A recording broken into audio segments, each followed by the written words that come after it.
This is a glow bug, designed to be used on a fly rod, but today I'm using it on a spinning rod to see if I can catch some trout in a small mountain stream. Yet they're going mad! Finally! There's the stream down there, it's looking great. I'm trying to work out a way to fish this without getting my feet wet.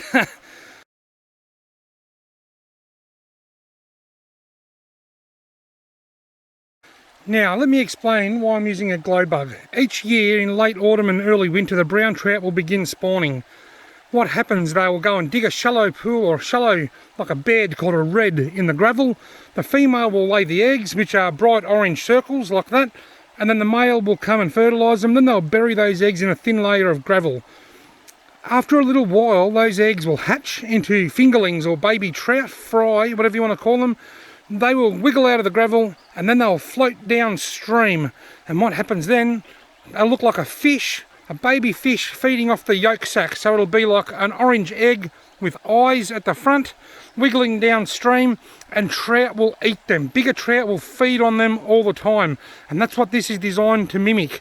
An egg that's just hatched and making its way downstream, and the trout will know instinctively to look for these at this time of the year. We've still got 2 weeks of the trout season to go before it closes, so whether or not the trout have started spawning yet, I don't know.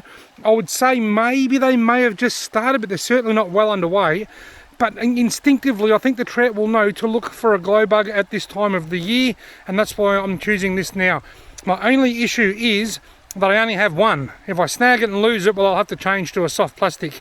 I've only got the one. It's very light. Usually it's used with a fly rod, but I'm going to use it with a spinning rod today as I make my way upstream. Now, you may be wondering, how do the trout survive when the bigger trout or the predatory trout eat the eggs? Well, that's nature's way of maintaining balance. That thins out so many of thousands of eggs will hatch each year, and only a small number will survive if there's plenty of trout in the stream. But if there's already plenty of trout in the stream, they don't need thousands of them to survive. If the stream has very few trout, say there's been a drought and it's dried up, whether it's through fishing pressure or for whatever reason, if there's not very many fish in the stream, well then you'll get a much higher survival rate of the eggs and the fry when they hatch, and they'll pretty soon repopulate the waterway. So the more trout there is in the stream, the less likely the eggs are to survive, but the less they need to survive. The less trout that are in the stream, the more likely they are to survive, and the more they need to survive. Anyway, let's go, all that said and done, let's go and start casting this little glow bug around and see whether there's any hungry trout ready to have a crack at it.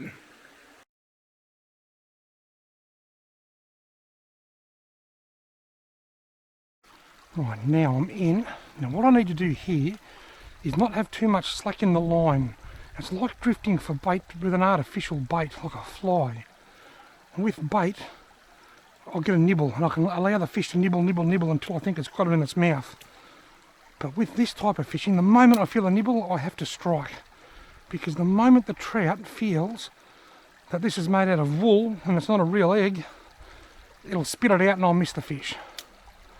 So I've got to have really fast reflexes, a bit like fly fishing.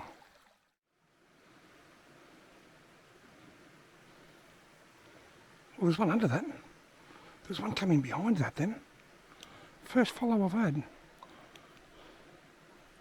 I'm only just really slowly sort of bouncing it off the bottom so that it looks real. That was the first fish I've seen. He didn't grab it though, he just sort of followed it.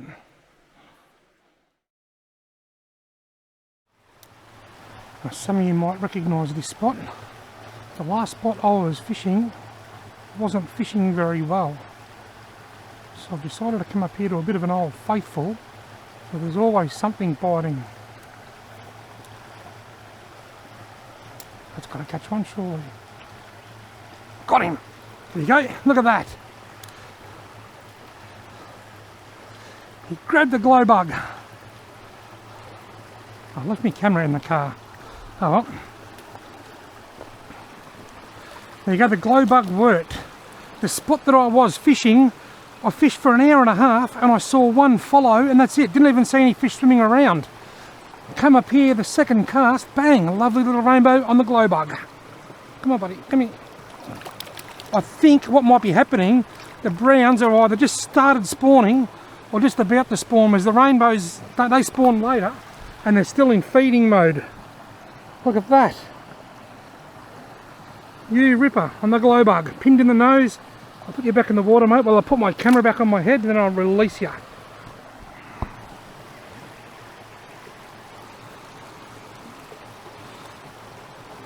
See if I can get a bit of release footage off this fella. Beautiful rainbow.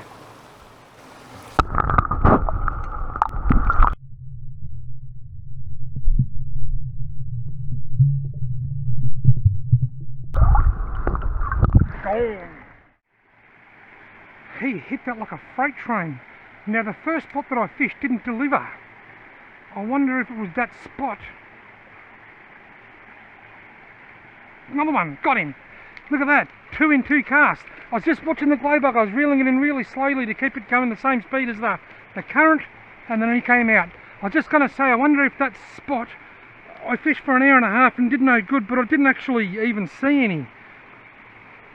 I saw one fish follow my lure and that was it, so I've come to a different creek, and straight away 2 in a row on the glow bug. See you later, mate. I'm suspecting that the glow bug on the fishing rod technique is a bloody good technique at this time of the year, but I just chose a bad creek to try it first. There's one, got him. No, 3 little rainbows. They are going crazy for the glow bug. The other creek is all browns. There's no rainbow trout in that other creek. This one here is all rainbows. I have caught a brown here. It's the rainbows that are going after the glow bug. The browns weren't interested, but the rainbows are wanting it. No slow release footage of that one. I unhooked it. He got off. Now, surely I'm not going to catch any more. It's hard to imagine catching 3 in this one pool. Some of you will recognise this pool. I used to come here quite often. I had characterised the trout that were in here. There's a little one hitting it. Tiny. He was too small to grab it. He's hitting it. Oh! I had characterised the trout in this pool, and it was all a bit of fun, but I retired those characters a few years ago. Now it's just another spot on my list of spots that I like to frequent.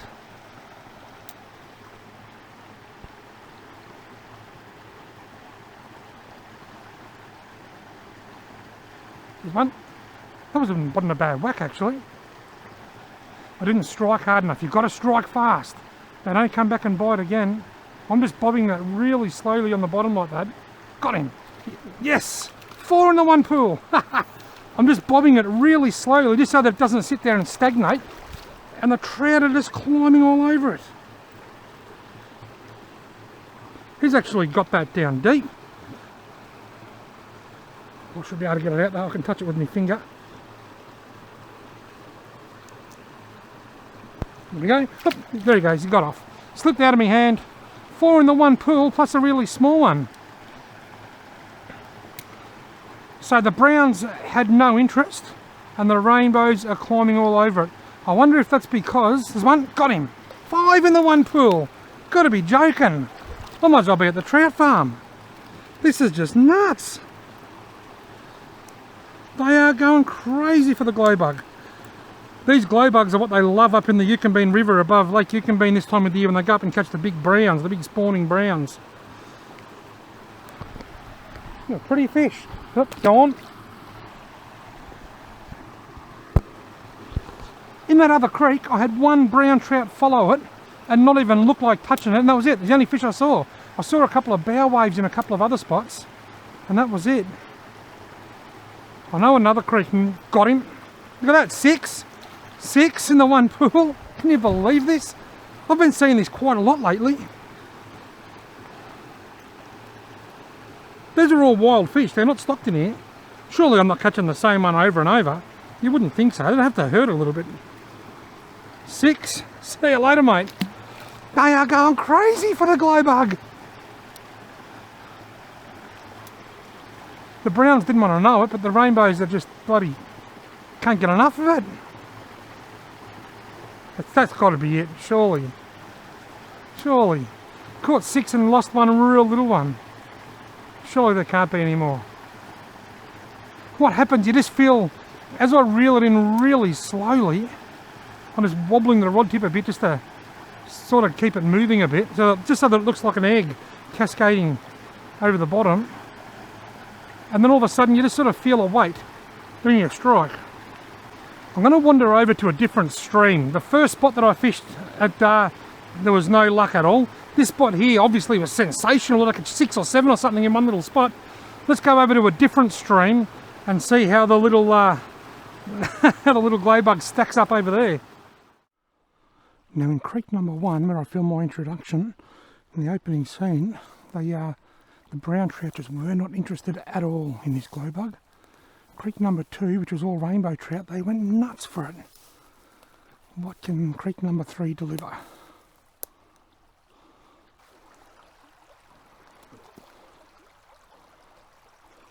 Oh, something had that then.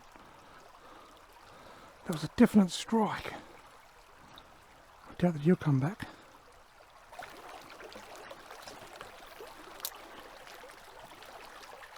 Got it. Oh, something come down and grabbed that.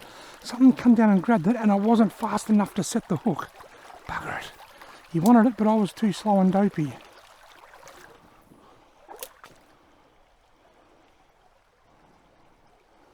Got him. I watched him grab it. I could see him coming down. I seen him sort of swim over to it, and I set the hook when I saw him open his mouth. Gee whiz, they get it down deep. This one's not pinned in the top of the mouth. He's hooked a bit too deep. I'll get it out though, no worries at all. It's not that deep. There we go. Beautiful rainbow from creek number 3. See you later, mate.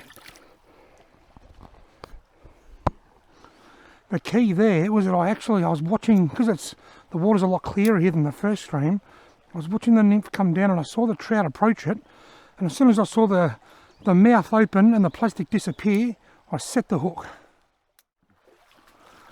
Got to be a trout on here, doesn't it? Nice little run. Oh, there was something following it. I probably pulled it out of the water just before he could put his lips around it because of that snag.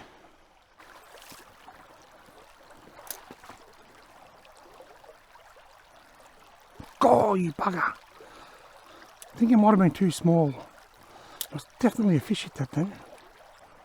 There's one. Oh, I missed him. I was watching the glow bug. I never even saw him come. Never even saw him arrive. It was just... I was watching it and all of a sudden it disappeared, and before I had a chance to realise what was going on, it was in his mouth and he was swimming with it, and I didn't set the hook.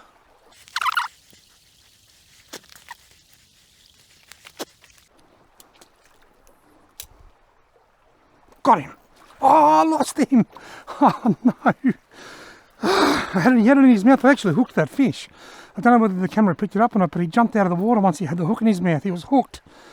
That wasn't a missed opportunity. He actually got off. Bugger. It's a good looking spot. Got him. Ha ha.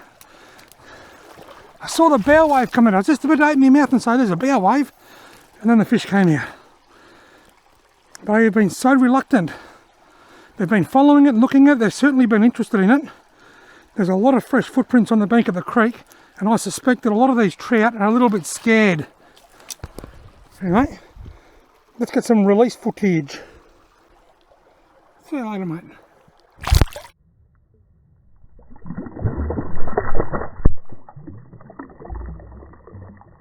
Gone. Now this creek's been a bit harder. It's been a bit of a grind. There's a lot of footprints, and I suspect there's a lot of these fish are a bit spooked and a bit flighty. But I saw that one come out, and as soon as he grabbed it, I set the hook and got him. Another one. Oh, nice one. I saw him come out and grab it as well. I'll lift him over. I might wet my hand. Here's a beautiful rainbow. Look at the pretty red on that. 2 in 2 holes. That is an absolutely gorgeous fish. Have a look at that. What an absolutely beautiful fish. I might just put him straight back in. Awesome.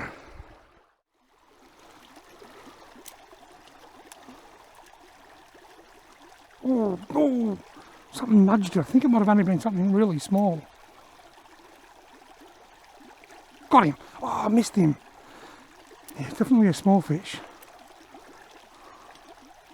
One good thing about this sort of fishing, you can fish in these little nooks and crannies like this. You don't need room to work it like you do a lure.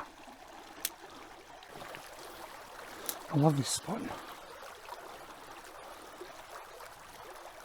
Got him! That's a brownie! The first brown today! After all those fish on the glow bug, I finally got a brownie. Just wet my hand. And we'll unhook him. I might get a bit of slow-mo release footage of this one. Look at that. First brownie of the day. I'll unhook him and get him back.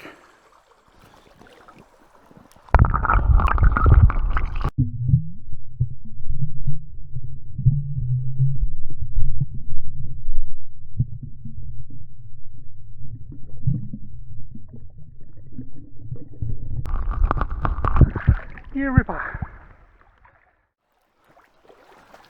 What's got 4 legs and likes to sing? 2 canaries. Glow bugging for trout.